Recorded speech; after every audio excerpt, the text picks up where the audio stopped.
ดีเนาะสบายดีเนาะ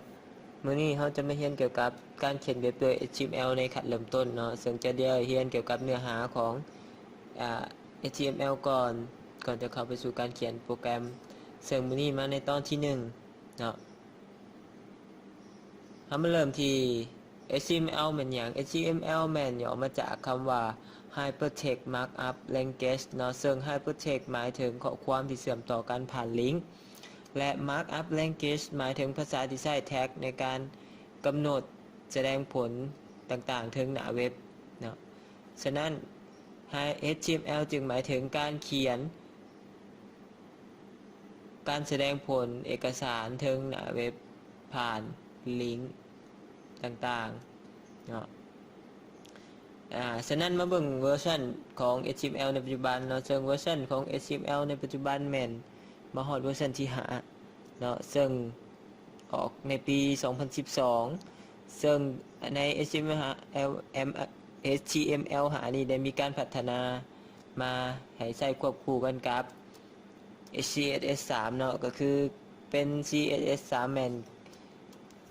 Cascading Style Sheet ซึ่งจะเป็นตัวควบคุมในการแสดงผล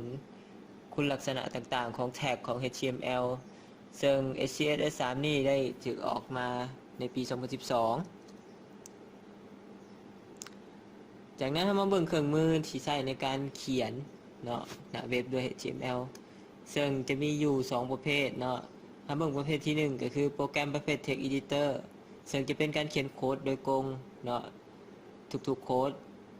ของหน้าเว็บได้แท็กของ HTML เช่นว่าโปรแกรม Notepad ที่มากับ Windows เนาะ2 Notepad++ เนาะก็เป็นการเขียนโค้ดโดยกงเช่นกันแล้วก็อันที่3 Sublime Text เนาะหรือว่า Edit Plus ก็สามารถเขียนได้เช่นกันเนาะและอันที่ประเภทที่2เนาะก็คือประเภท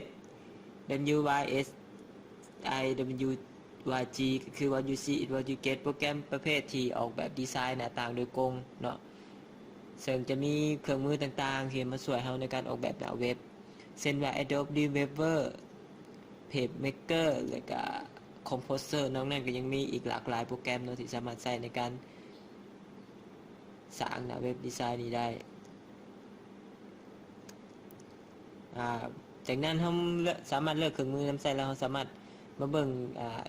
การเขียนคำสั่งของ HTML กันเนาะ HTML จะถูกเขียนไว้ภายในเครื่องหมายแท็กเนาะหรือว่าเครื่องหมายน้อยใหญ่ซึ่งภายในจะเขียนชื่อของแท็กต่างๆไว้เช่นว่าแท็ก HTML แท็ก head แท็ก body เนาะซึ่งแท็กนั่นจะมีอยู่2แบบเนาะก็คือ1แท็กเปิดแล้วก็แท็กปิดแท็กเปิดจะเป็นชื่อเกิดเครื่องหมายน้อยกว่าแล้วก็ชื่อแท็กแล้วก็ปิดเนาะและส่วนว่าแท็กปิดจะเป็นการสิ้นสุดของคำสั่งแท็กซึ่งจะใส่เครื่องหมายน้อยกว่าแล้วก็สแลชแล้วก็ชื่อแท็กเนาะแล้วก็ปิดด้วยเครื่องหมายใหญ่กว่าแต่ก็ยังมีบางคำสั่งเนาะของ HTML ที่ว่าบ่จำเป็นต้องมีแท็กปิดก็ได้เนาะซึ่งเขาจะได้ศึกษาในภายหลังแล้วก็แท็กที่มีทั้งปิดและเปิดเอิ้นว่า element เนาะสำหรับแท็กของ HTML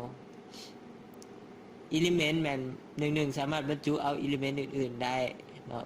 เป็นการบรรจุซ้อนหรือว่า nest มาเบิ่งโครงสร้างของ HTML กันเลย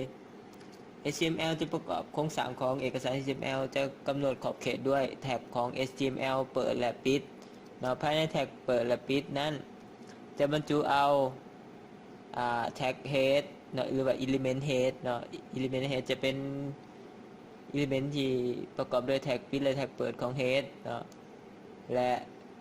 เป็นส่วนหัวในของเอกสาร HTML เนาะและภาคส่วนที่2เนาะก็คือ head body body จะเป็นภาคส่วนที่กำหนดเนื้อหาในการแสดงผลออกทางหน้าเว็บของเอกสาร HTML เนาะซึ่งจะแสดงให้ผู้ใช้เห็นเนื้อหาส่วนกลางของเอกสารซึ่งจะบรรจุหลากหลายแท็กเนาะในการแสดงผลสำหรับภาคส่วน head แมันจะมีหลากหลายคำสั่งในนี้ที่ยกให้เห็นคือ title เนาะที่เป็นการนำใช้ ภาคส่วนที่แสดงสื่อของแท็บหน้าเว็บของเราเนาะ Meta เป็นการกำหนดข้อมูลพิเศษให้กับหน้าเว็บเพื่อการค้นหาส่องหาหรือว่าการ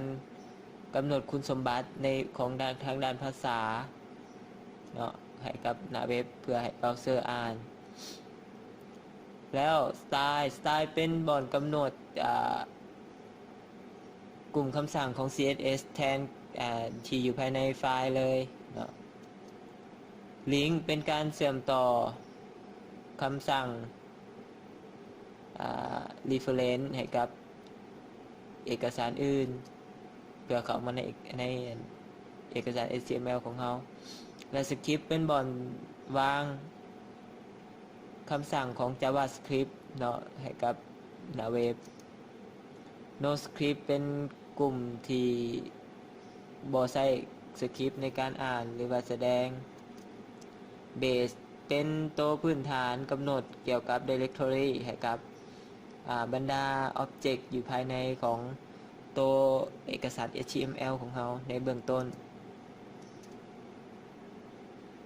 แต่มาเบิ่งภาคส่วน body จะมีหลากหลายแท็กคำสั่งในนี้จะยกให้เห็นเพียงบางส่วนเท่านั้นเนาะเช่นว่าคำสั่งของแท็ก h1 เนาะก็คือจะเป็นภาคส่วนที่ว่า heading เนาะภาคส่วนหัวข้อใหญ่ของข้อมูลต่างๆซึ่งจะมีขอบเขตแต่ h1 ฮอด6เนาะ h1 ฮอด h6 ก็คือ1เป็นใหญ่สุดแล้วก็น้อยสุดเป็น h6 P เป็นภาคส่วนของพารากราฟ3พารากราฟเพื่อ3พารากราฟในหน้าเอกสารของเรา B เป็นคำสั่งที่สร้างเหตุให้การจัดการเกี่ยวกับ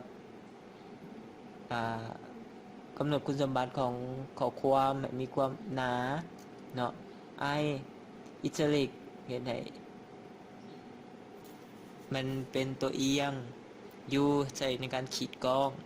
และ div เป็นการจัดกลุ่มของ object ต่างๆเทิงหน้าเว็บให้มันอยู่ในกลุ่มเดียวกันเนาะ form ในการสั่งฟอร์มรับข้อมูลจากผู้ใช้และอื่นๆอีกหลากหลายเนาะ